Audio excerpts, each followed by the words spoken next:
All right. So we're back with another one. And I just realized I have my headphones on. I was just testing my mic, but let's leave it on for the sake of this video. If it's okay with you, it's okay with me.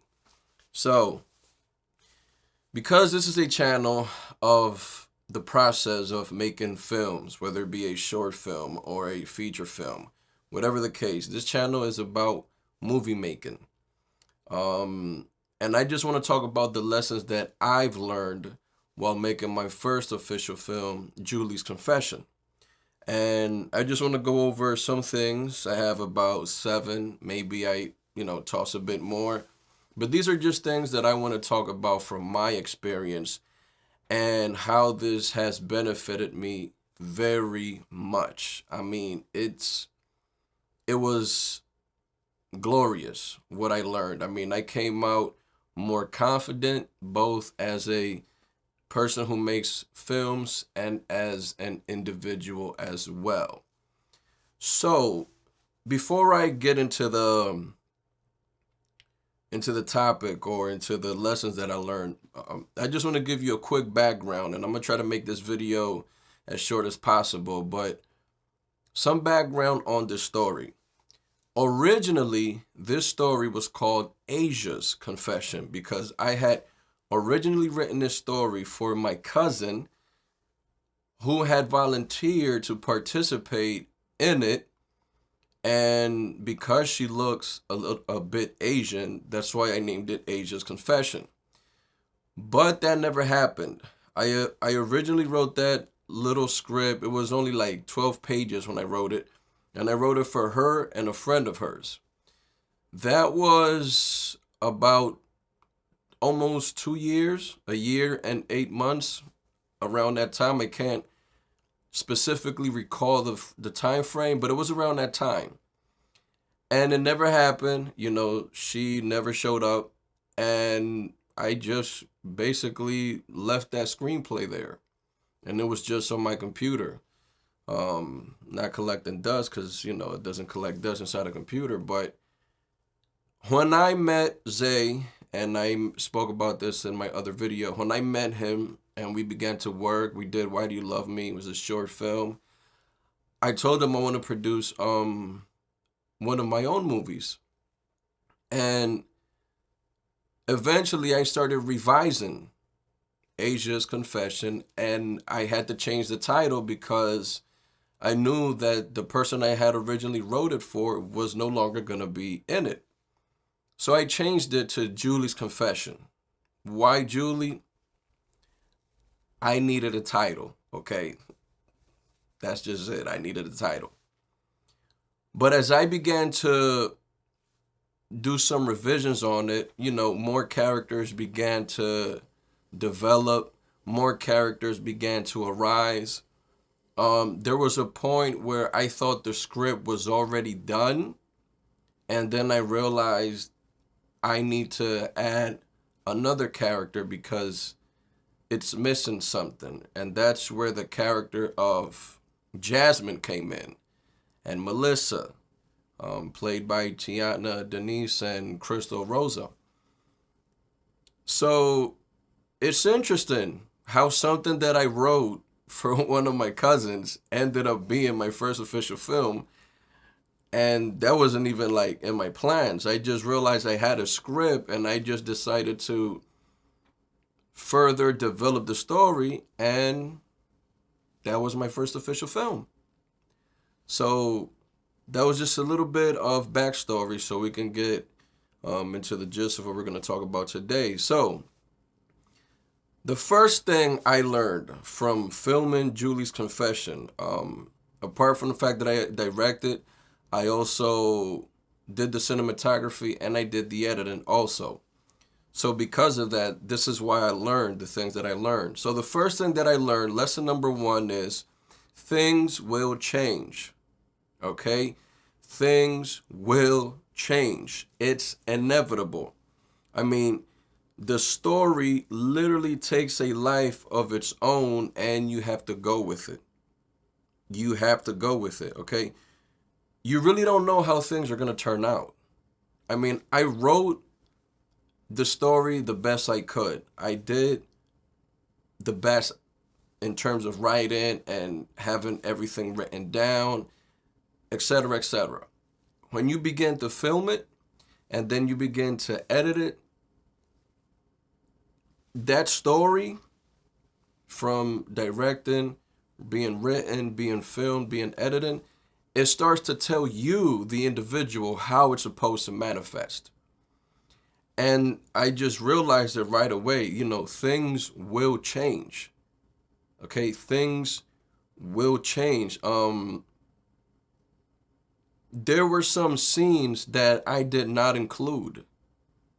There was a scene with an actor that I no longer saw how it was gonna serve the story, how it fit in the narrative. And even my scene with Jacides, the actress who plays Julie, I even had to cut almost like 4 to 5 minutes of the dialogue because I began to see it wasn't serving the story anymore. It felt like extra. It made the movie feel slow in some points, and I didn't want that. I did not want the audience to feel like, you know what I mean? Like, okay, that wasn't unnecessary, etc., etc. So things will change. And if you haven't done your first official film yet, whether it's your short or feature or whatever, you will get into this. And I realized that because the story takes a life of its own, I have to follow it wherever it leads me. I cannot come here and enforce my own will because I'm the director, or this is my movie, this is my film,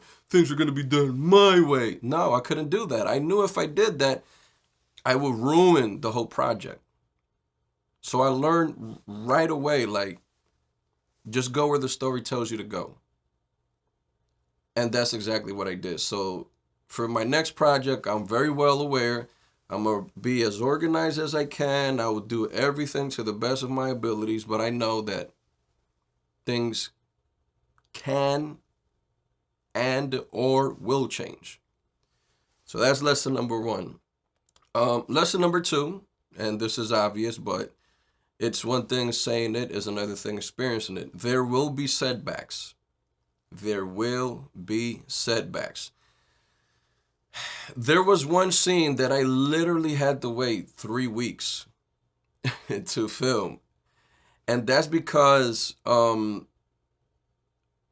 we were shooting that scene, according to the weather, it was supposed to be sunny.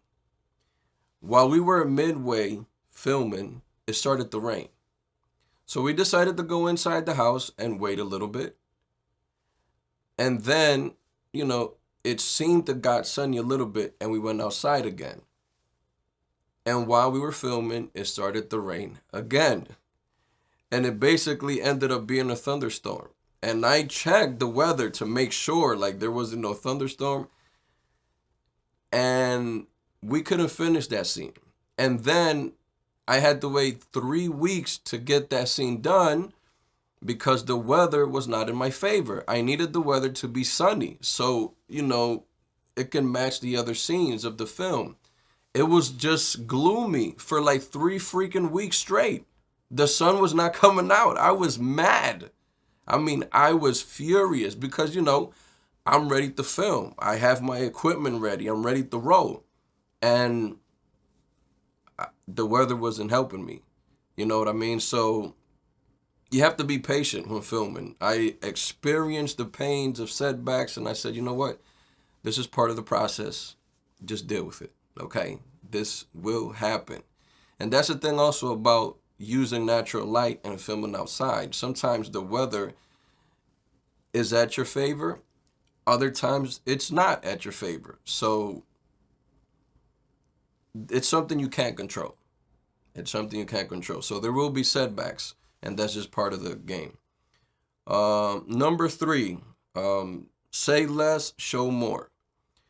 Too much dialogue and the film can get slow. Dialogue has a sweet spot. You have to find it. Now I knew this, but when I originally written had originally written the film, the dialogue had like a rhythm to it. But again, once I began editing and cutting it, I started to see like, okay, some dialogue needed to be cut. And there were times where you just needed to show what was going on. So that definitely prepared prepared me for what I'm gonna do next, to know when to use dialogue and when to not use dialogue, when to amplify the moment, you know. And like I said, dialogue has a sweet spot. And I learned this as I was editing it, as I was editing the film. And I was fortunate enough to have the time to also, while I was editing the film and while I still had some other scenes to film, those scenes I actually implemented this lesson to say less and show more. And, this is something that you really have to know, like how to balance. You have to learn how to balance dialogue and just basically like, express the character's emotions, thoughts without using words. It's something you'll get good at as time went by, but I definitely learned that. Again, it's my first film, so these are things I'm learning. By the way, quick parentheses, I never went to film school. I never even went to college. I dropped out of high school. So this is all like, new to me. New to me in the sense like experience, because I did study cinematography. I did study a lot of things on my own. But when you put that to practice, when you actually work on a project, it's not the same as just, shooting a YouTube video where the camera's just always there. No, it's cinematography is deep. So this is my film school, the real world, going out there, taking a project, filming, learning from it, and preparing for the next. Lesson number 4 that I learned, you might have to reshoot or call in actors for additional footage that'll serve the purpose. That didn't happen specifically with Julie's confession, but it's something that can happen. In Why Do You Love Me, for example, the short film that I directed, there was a scene that wasn't in the script. And if you've seen that movie, it's the scene where the character played by Jose is in the bathroom. The way the script was written, basically, when they go from the kitchen table arguing, we just cut to the room, where they're at. And I'm like, there has to be something between this transition. And I included, that bathroom scene. There wasn't no words being said. He wasn't speaking. He was just letting his thoughts go. So sometimes I learn, while you're editing and everything, you might have to like add some scenes that weren't in the script. And that's okay, because again, this is the story itself telling you where you're supposed to go. The story is directing the director. The story is directing the cinematographer, the editor. The story is directing everyone. So that's another thing that I learned. Number 5, the experience is worth it all the way. I mean, it's really fun seeing your story unfold before you.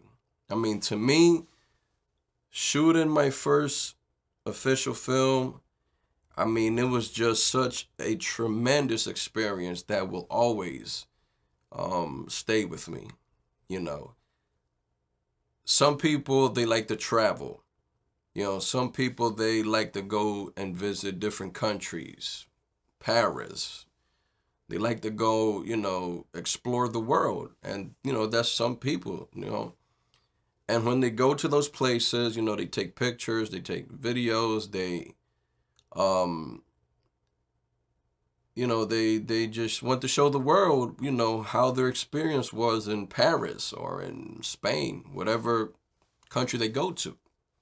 With me, this is my vacation. This is my exploration. This is my experience. Being on set, directing actors, producing something that I wrote, filming it, doing the cinematography is just so much fun. I mean, my mood levels, my encouragement just went up the wall. I mean, I was so full of energy. I mean, even right now, I'm just happy speaking about it because this is what I love to do. And nobody could take that away from me. So that experience of filming Julie's Confession stays with me. And a year from now, I may look back and be like, man, I remember when I was shooting that scene or directing, the actors, et cetera, et cetera. It builds you up. Again, as a person who makes movies and as an individual, it builds your confidence because you finished what you started. And that's a very rare thing these days. So the experience is worth it all the way.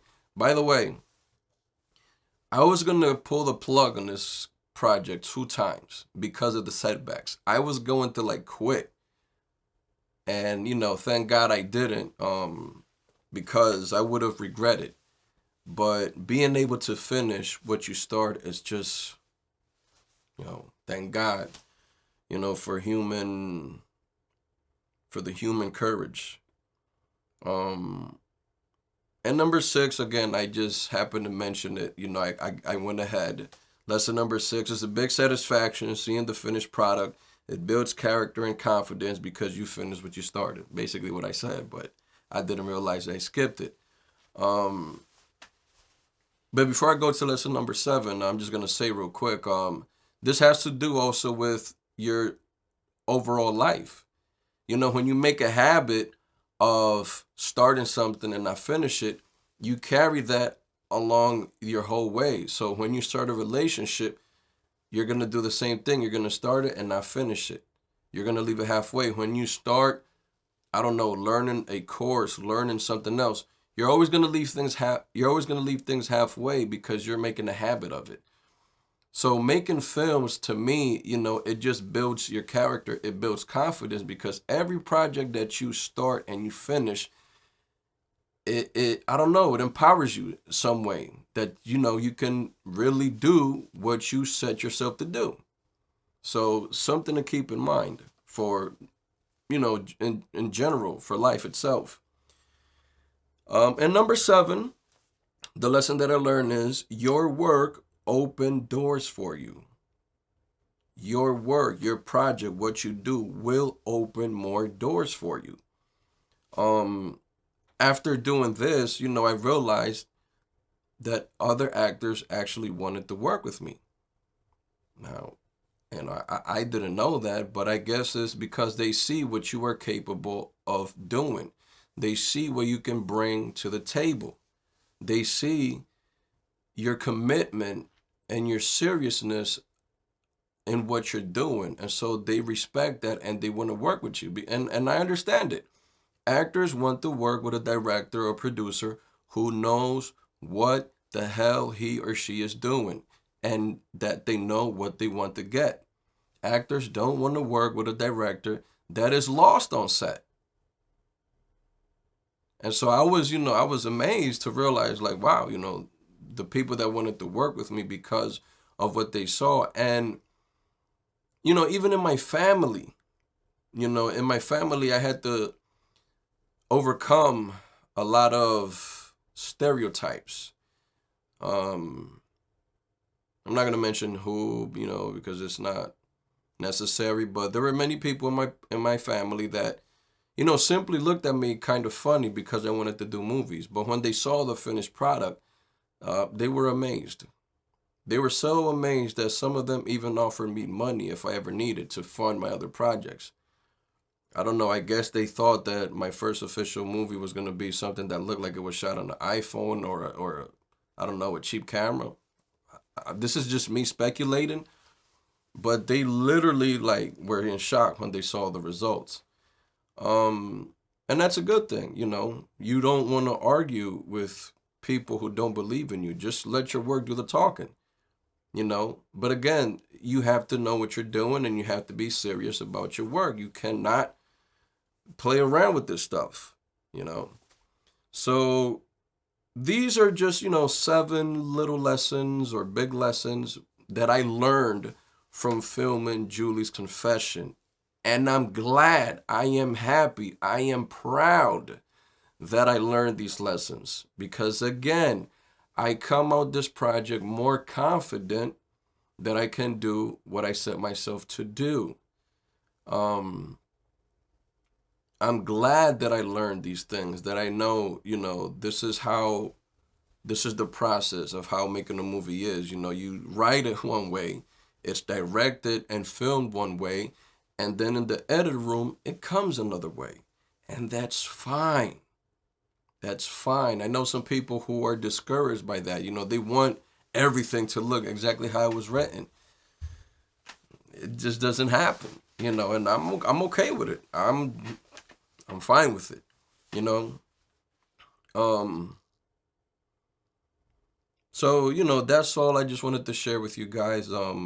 I hope that this video would, you know, encourage you to make your first film, even if you know, if you haven't, and even if you have started something and you feel like you can't, just go for it. Okay. My film isn't perfect. And I'm fine with that. I don't, you know, perfection is, name one thing in life that's perfect. Even in the big production films, you will find some errors if you search for them. So don't be afraid to fail, you know. Don't be afraid to fail. You will only get better. You know, don't be afraid to take that step if you haven't. You know, I took that step. Um, if you saw my other video, I had many doubts when I, you know, went out there in the unknown. I didn't know anybody, but I said, you know, this is what I want to do. And, you know, thank God I did it, and here we are.